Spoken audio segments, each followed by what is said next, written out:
திருச்சிற்றம்பலம். எந்நாட்டுடைய சிவனை போற்றி, எந்நாட்டவருக்கும் இறைவா போற்றி. நெக்ஸ்ட் ஜென் சேனல் நேயர்கள் அனைவருக்கும் அன்பான வணக்கங்கள். இன்னைக்கு நாம ஜூலை மாத பலனை பத்தி பார்க்க போறோம். அதற்கு முன்னாடி நம்மளோட சேனலை சப்ஸ்கிரைப் பண்ணிக்கோங்க. இந்த மாதம் ஃபர்ஸ்ட் என்னென்ன கிரகங்கள் மாறுறாங்க, என்னென்ன கிரகங்கள் சேர்ந்து என்ன யோக பலனை கொடுக்க போறாங்க அப்படிங்கிற நம்ம பார்க்கலாம். ஃபர்ஸ்ட் பாத்தீங்கன்னா சூரிய பகவான் அப்படின்னு சொல்லக்கூடியவர் கடக வீட்டுக்கு வரார் 16ஆம் தேதி மிதுனத்திலிருந்து. இங்க குரு ஆல்ரெடி உச்சமா இருக்கார். அப்ப சூரியனும் குருவும் சேர்ந்து சிவ ராஜ யோகத்தை கொடுக்க போகிறார். இந்த யோகம் அப்படிங்கிறது இந்த வருடம் ஒரு முறை மட்டும்தான் வரும். அதற்கப்புறம் பாத்துட்டீங்கன்னா அடுத்த வருஷம் தான் சூரியன் குரு சேர்க்கை அப்படிங்கிறது ஏற்படும். சோ உங்க ஜாதகத்துல அந்த அமைப்புகள் இருக்கான்னு பாருங்க. சனி பகவான் 26ஆம் தேதி வக்கரகிரி அடைகிறார். உங்க ஜாதகத்தில் சனி வக்ரமாக இருந்தால் மிகப்பெரிய யோகத்தை கொடுப்பார். அப்ப யாருடைய ஜாதகத்தை எல்லாம் சனி வக்ரமா இருக்குதுன்னு பாத்துக்கோங்க. அவங்களுக்கு எல்லாம் எல்லாமே ஜாக்பாட் அப்படிங்கறத நம்ம எடுத்துக்கலாம். அடுத்தது சுக்கிரன் கேதுவோட சேர்ந்து சிம்ம வீட்டுல பயணப்பட போகிறார் இந்த மாதம் முழுவதும்.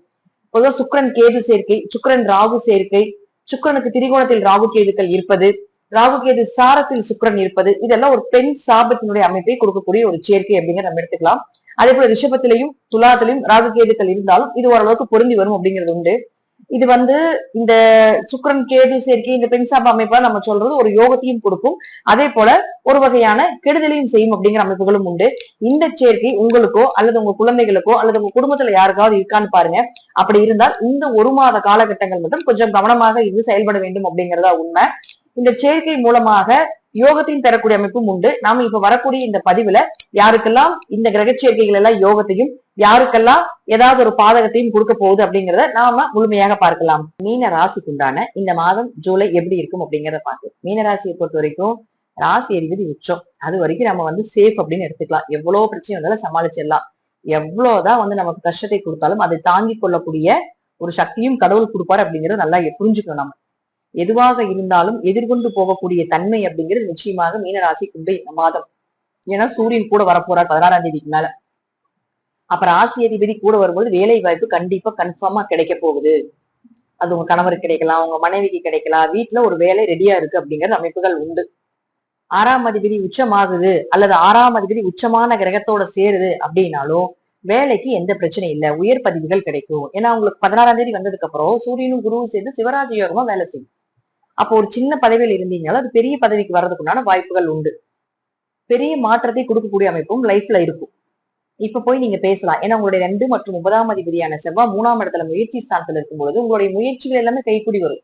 உங்க பேச்சுக்கு மதிப்புண்டு, மரியாதை உண்டு. இப்ப நீங்க என்ன பேசுனாலும் நடக்கும். வேலை விஷயத்தை பத்தி பேசுறீங்களா, தொழிலை பத்தி பேசுறீங்களா, சொத்தை பத்தி பேசுறீங்களா, என்ன வேணா நீங்க பேசலாம். தப்பே உங்க மேல இருந்தாலும் நீங்க போய் அந்த இடத்துல நின்று பேசும் பொழுது அந்த தப்பெல்லாம் மறைஞ்சு போயிரு. அதுதான் உண்மை. இப்ப சோ உங்க பக்கம் ஸ்ட்ராங்கா கிரகங்கள் நிக்கிறாங்க. ஏன்னா உங்களுக்கு குரு ராசியும் பாக்குது, ராசி அதிபதியாகவும் இருக்காரு, ராசியும் பாக்குறாரு, 11ஆம் இடம் லாபஸ்தானத்தையும் பாக்குது. அப்ப லாபத்தை பெறக்கூடிய ஒரு அமைப்பு, பெரும் லாபம் வரக்கூடிய ஒரு அமைப்பு அப்படிங்கிறது நிச்சயமாக உண்டு. இதுல நம்ம இன்னும் சொல்ல போனோம்னு பாத்தீங்கன்னா 2ஆம் அதிபதி 3ல இருந்து அந்த இடத்துல இருந்து 9ஆம் வீட்டை பாக்குது, தன்னுடைய சொந்த வீட்டை பாக்குது. அப்ப அப்பா மூலமா உதவிகள் கிடைக்கிறது, அப்பா சொத்துக்கள் கிடைக்கிறது, உயர் கல்வி படிக்கிறதுக்கு உண்டான வாய்ப்புகள். ஆல்ரெடி 12ல ராகு இருக்கால் வெளிநாடு போறதுக்கு வாய்ப்புகள் இருக்கு. இப்ப வேலைக்கு போறதுக்கு வெளிநாடும் போலாம், படிப்பு சம்பந்தப்பட்டவங்களாக இருந்தாலும் வெளிநாடு போறதுக்குண்டான வாய்ப்புகள் உண்டு.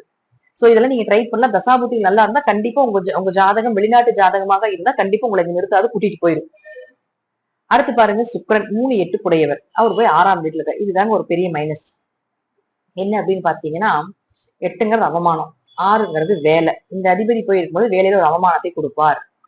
நான் ஆல்ரெடி சொன்னது போல சுக்கிரன் கேது சேர்க்கை, சுக்கிரன் ராகு சேர்க்கை இதெல்லாம் இருக்கு அப்படின்னா உங்க ஜாதகத்துல இருந்தாலும் சரி, உங்க குழந்தைகளுடைய ஜாதகத்தில் இருந்தாலும் சரி, கொஞ்சம் அனலைஸ் பண்ணிக்கோங்க.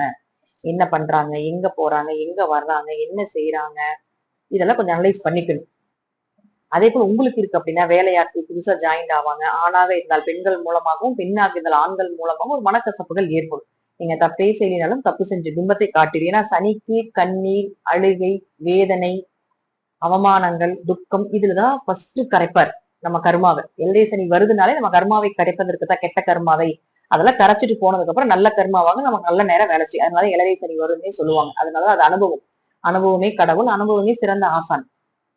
அப்ப இதெல்லாம் நம்ம அடுத்தது பண்ணக்கூடாது, இது மாதிரி எல்லாம் வரும் அப்படிங்கிறது ஒரு நமக்கு சாம்பிள் மாதிரி இது காட்டிட்டு போகும். அப்ப இப்ப இந்த பீரியட்ல நீங்க கொஞ்சம் கவனமா இருந்துக்கணும். அது வேலை அப்படின்னு 6ஆம் இடத்துல இருக்கும்பொழுது வேலை சார்ந்த இடத்துல வரும். கடன் பிரச்சனைகள் வரலாம், அதனால அவமானங்கள் வரலாம், தசாபுத்தி நல்லா இருந்துச்சுன்னு வச்சுக்கோங்களேன், கடன் பிரச்சனையில ஒரு அவமானங்கள் வரலாம். ஒரு கேஸ் போட்டிருக்கீங்க, ஏதாவது ஒரு கேஸ் போட்டிருக்கீங்க, கோர்ட்ல வந்து நீங்க ஏதோ போய் தலையிட வேண்டிய சூழ்நிலைகள் இருக்குது அப்படின்னா ஜட்மெண்ட் உங்களுக்கு கொஞ்சம் சாதகமா வரும் இந்த காலகட்டங்கள. கொஞ்சம் வயிறு உபாதைகள், டைஜஷன் ப்ராப்ளம், ஜீரணமாகம் போகுது, ஃபுட் பாய்சன் ஆகுறது இதுவும் இருக்கு. சோ அதுலயே கொஞ்சம் ஆரோக்கியத்திலேயே கவனமா இருந்துக்கணும். ஆனா அவங்க முயற்சிகள் என்னைக்குமே வீண் போகாது. உங்க கூட பிறந்தவங்ககிட்ட இந்த காலகட்டங்களில் கொஞ்சம் கவனமா இருக்கு. அவங்களோட கேரக்டர் எல்லாமே உங்களுக்கு தெரியறக்க ஆரம்பிச்சிடும்.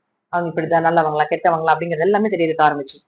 அதே போல 4 மற்றும் 7ஆம் அதிபதியாக இருக்கக்கூடிய சுக்கிரன் 4ஆம் வீட்டிலேயே இருக்கார். அப்ப 4க்குடையவர் 4ஆம் வீட்டிலே இருந்தால் முழுக்க முழுக்க பாத்தீங்கன்னா அது வக்கரத்துல இருக்கும் பொழுது கொஞ்சம் உங்க ஜாதகத்துல புதன் வக்கரமா இருந்தாலும் வீடு, மன, சொத்து, வண்டி, வாகன யோகங்களோ கொடுக்கும். மனசு கொஞ்சம் நிம்மதியா இருக்கும், ஆறுதல் கிடைக்கும். தேவையில்லாம இருந்து வந்த பிரச்சனைகள், வம்பு வழக்குகள் இதெல்லாமே விலகிடும். அம்மாவனுடைய ஆரோக்கியம் நல்லா இருக்கும், உங்களுடைய ஆரோக்கியம் நல்லா இருக்கும். ஏதாவது புதுசா வண்டி வாங்குவீங்க, அல்லது வண்டி ஏதாவது ரிப்பேர் பண்ணுவீங்க, ஹோம் டெக்கரேஷன் ஏதாவது பண்ணுவீங்க, இதெல்லாம் உண்டு. அதே போல அவரு 7ஆம் அதிபதியாகவும் இருக்கிறதுனால புதிய வரன்கள் அமைஞ்சு வரும். நல்ல வரன் கிடைக்குங்க இந்த காலகட்டங்கள். மீனராசிக்கு குரு பார்வை இருக்கிறதுனால 7ஆம் அதிபதி நல்லா இருக்கிறனால நல்ல வரன்கள் கிடைக்கும். எதிர்பார்த்த வரன், நல்ல குடும்பம், வேலை வாய்ப்புகள். ஒரு சிலர் பார்த்தீங்கன்னா எங்களுக்கு வேலை வாய்ப்போட பொண்ணு வேணும்னு கேட்பாங்க இல்லைங்களா? அது போல நீங்க என்ன மாதிரி கேட்கிறீங்களோ அது போல உங்களுக்கு இந்த காலகட்டங்கள்ல பொண்ணு கிடைக்கிறதுக்கும் மாப்பிள்ளை கிடைக்கிறதுக்கும் வாய்ப்புகள் உண்டு. சமுதாய லெவல்ல கொஞ்சம் பப்ளிசிட்டி ஆக போறீங்க, பெயர் கிடைக்க போகுது, புகழ் கிடைக்க போகுது. பட் இருந்தாலும் இந்த சுக்கிரன் கேதுனால கொஞ்சம் அவமானப்படுவீங்க. பட் வந்து நீங்க அதை மட்டும் கொஞ்சம் கவனமா பாத்துங்க. மத்தபடி பாத்தீங்கன்னா ஜாதகம் இந்த மாசம் சூப்பரா இருக்குது. வேற எந்த குறைகளுமே இல்லை உங்க ஜாதகத்துல இந்த மாசத்துல. சூரியனை பொறுத்த வரைக்கும் பாத்துட்டீங்கன்னா 16ஆம் தேதி வரைக்கும் மிதுனத்துல இருப்பார். 16ஆம் தேதிக்கு மேலதான் வந்து உங்களுக்கு குருவோட சேர்றாரு. அப்ப சூரியன் புதன் சேர்க்கை படித்த படிப்புக்கு வேலை நிச்சயமா கிடைக்கும்ல. வேலை எத்தனையோ பேர் இழந்துட்டீங்க, வேலை இல்லாம இருக்கீங்க, எவ்வளவுதான் இன்டர்வியூஸ் அட்டன் பண்ணாலும் வேலை கிடைக்கல அப்படின்னு நிறைய ரீசன் சொல்லிட்டு இருந்தாலும் இப்ப மூவ் பண்ணுங்க, கண்டிப்பாக படித்த படிப்புக்கு உண்டான வேலை கிடைக்கும். நல்ல சேலரியோட கிடைக்கும். 2ஆம் அதிபதி 3ல இருக்கிறதுனால நீங்க எவ்வளவு சேலரி கேட்டாலும் கொடுப்பாங்க. அதனால அது போல கொஞ்சம் அதனுடைய மூவிங்க கொஞ்சம் நீங்க பண்ணும்போது உங்களுக்கு சக்சஸ் அப்படிங்கிறது நிறைய இருக்கு. தைரியமாக இருக்கலாம், தன்னம்பிக்கையோட இருக்கலாம், வாழ்க்கையில நிறைய வெற்றிகள் கிடைச்சுக்கிட்டே இருக்குது. எவ்வளவு விஷயங்கள் செய்தாலும் உங்களுக்கு மீனராசிக்கு தெய்வத்தினுடைய அனுகிரகமும் குரு பகவானுடைய அனுகிரகமும் முற்பிரிவினுடைய புண்ணிய கணக்குகள் நிறைய இருக்கிறதுனால எவ்வளவுதான் உங்களுக்கு கஷ்டங்கள் வந்தாலும் அதுல இருந்து தப்பித்து வரக்கு இந்த தெய்வங்கள் எல்லாம் உங்களுக்கு கூட இருக்கும், உங்க முன்னோர்கள் எல்லாம் கூட இருக்கும் அப்படிங்கறது அமைப்பு. அதே போல மீனத்துக்கு எப்பொழுதுமே பாத்துட்டீங்கன்னா இறக்க குணம் ரொம்ப ஜாஸ்தி, விட்டு கொடுத்து போகக்கூடிய குணம் ரொம்ப ஜாஸ்தி. அதிகமா பேசுவீங்க, அந்த பேச்செல்லாம் நிறைய பிரச்சனைகள் வரும். அந்த பேச்சை இப்ப குறைச்சுக்கோங்க. ஏன்னா இளநீ சனி வந்தால் பேச்சு தான் ஃபர்ஸ்ட் க்ளோஸ் பண்ண வைப்பார். வாயை மூடினால்தான் எல்லாமே நடக்கும் அப்படிங்கறத சித்தர்கள் எழுதி வச்சது. அது உணவாக இருந்தாலும் சரி, பேச்சாக இருந்தாலும் சரி. அதனால பேச்சுல மட்டும் கொஞ்சம் கவனமா இருங்க. தேவையில்லாம இருந்து வந்த மனக்கோளாறுகள் எல்லாமே நீங்க பேச்சை குறைச்சு மௌன விரதமாகவோ அல்லது ஏதாவது ஒரு விரத முறைகள் கடைபிடிச்சீங்கனாலோ நிச்சயமாக பாஸ்டிங் சம்பந்தப்பட்டது ஏதோ ஒரு தெய்வத்துக்கு நீங்க பாஸ்டிங் இருந்தாலும் நிச்சயமாக அது எல்லாமே உங்களுக்கு சாதகமாக வரும் அப்படிங்கிறதும் அமைப்புகள் உண்டு. முழுக்க முழுக்க நான் சொல்லக்கூடிய விதிகள் என்ன அப்படின்னா, மீனத்துக்கு குருவினுடைய அருளும் திருச்செந்தூர் முருகனுடைய அருளும் எப்பவுமே கூட இருக்குங்க. அப்ப ரொம்ப பிரச்சனையா இருக்குன்னா திருச்செந்தூர் முருகர் கோயிலுக்கு ஒரு தடவை போயிட்டு வாங்க. அல்லது இப்போ இந்த சுக்கிரன் கேது சேர்க்கையில் இருக்கக்கூடிய பாதிப்புல இருந்து தப்பிக்கிறதுக்கு பக்கத்துல அருகில் இருக்கக்கூடிய விநாயகர் ஸ்தலத்துக்கு போயிட்டு வந்து ரொம்ப முக்கியம். அல்லது கருப்பராயன், காளி, துர்க்கை போன்ற வழிபாடுகளை மேற்கொள்வது என்பது ரொம்ப நல்லது.